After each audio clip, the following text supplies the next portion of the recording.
ہمارا چینل فیضان پنجتن کو سبسکرائب کریں، لائک کریں، بیل آئیکن بٹن کو دبائیں۔ حضرت سالم بن عبداللہ رضی اللہ تعالی عنہما سے روایت ہے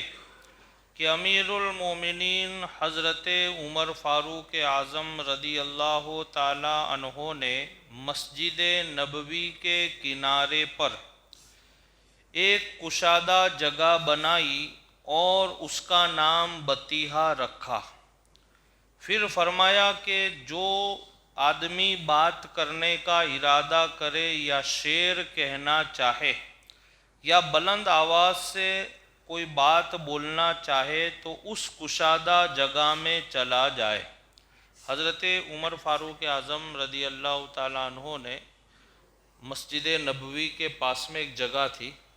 اور اس جگہ کا نام رکھا مقام بطیحہ، اور وہاں مسجد نبوی میں آپ نے اعلان فرما دیا کہ اگر کسی کو کوئی بات کرنی ہے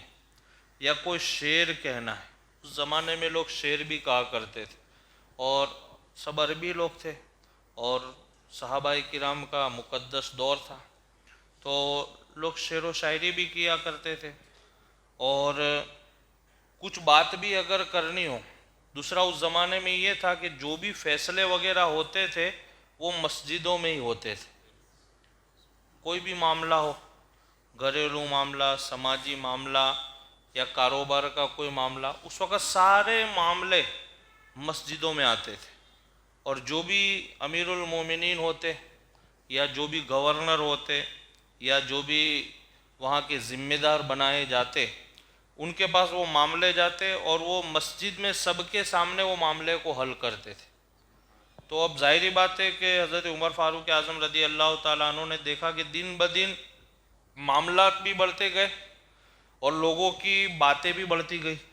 تو حضرت عمر فاروق اعظم رضی اللہ تعالیٰ عنہ نے دیکھا کہ اب مسجد کا جو ادب ہے اور مسجد کا جو تقدس، اس کے خلاف ورزی ہو رہی ہے۔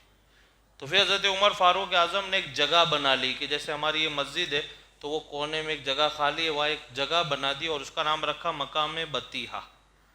تو لوگوں کو بتایا کہ اگر آپ کو کوئی بھی بات کرنی ہے یا گفتگو کرنی ہے یا کوئی بھی معاملہ وغیرہ ہے اور اس کا فیصلہ وغیرہ کرنا ہے تو اس جگہ پر چلے جائے، لیکن مسجد میں یہ ساری باتیں، یہاں صرف اور صرف اللہ کا ذکر ہوگا، اللہ کی عبادت ہوگی، کلام پاک کی تلاوت ہوگی، اور دوسرے جو بھی ورد و وظائف ہے وہ آپ اللہ کے گھر میں کرو گے، لیکن دیگر گفتگو اللہ کے گھر میں نہیں کرو گے۔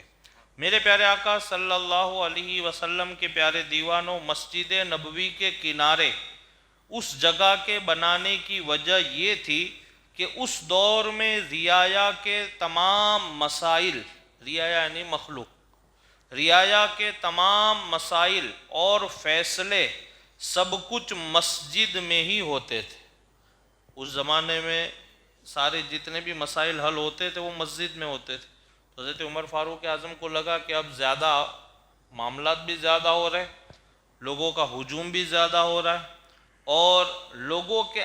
معاملات حل کرنے کے سمے دیگر نمازیوں کی نماز میں خلل بھی زیادہ ہو رہا تھا۔ تو پھر حضرت عمر فاروق اعظم نے ایک جگہ بنائی اور اس کو ہر طریقے سے، جس طریقے سے ہونا چاہیے آپ نے بنائی، اور لوگوں کو حکم دیا کہ اب مسجد میں آج سے یہ تمام معاملات نہیں ہو۔ پہلے مسجد میں ہی حل ہوتے تھے، لیکن دیکھا کہ اب معاملات زیادہ ہو رہے، دن بدن لوگوں کے گفتگو اور باتیں کرنا، آواز کرنا یہ بھی زیادہ ہو رہا ہے، تو حضرت عمر فاروق اعظم نے جگہ بنائی کہ وہاں جاؤ، اور وہاں جانے کے بعد تمام گفتگو، تمام معاملات اس جگہ پر ہوں گے، مسجد کے اندر یہ بات نہیں ہوگی۔ مسجد نبوی کے کنارے اس جگہ بنانے کی وجہ یہ تھی کہ اس دور میں رعایا کے مسائل اور تمام فیصلے سب کچھ مسجد میں ہی ہوتے تھے۔ وفود کا آنا اور دیگر ضروری احکام وغیرہ مسجد میں ہی جاری ہوتے۔ وفود کا آنا یعنی دوسرے علاقے سے جو لوگ آتے تھے کچھ مشوروں کے لیے، تو وہ 10 لوگ 12 لوگ ہوا کرتے تھے۔ وفود یعنی ایک جماعت،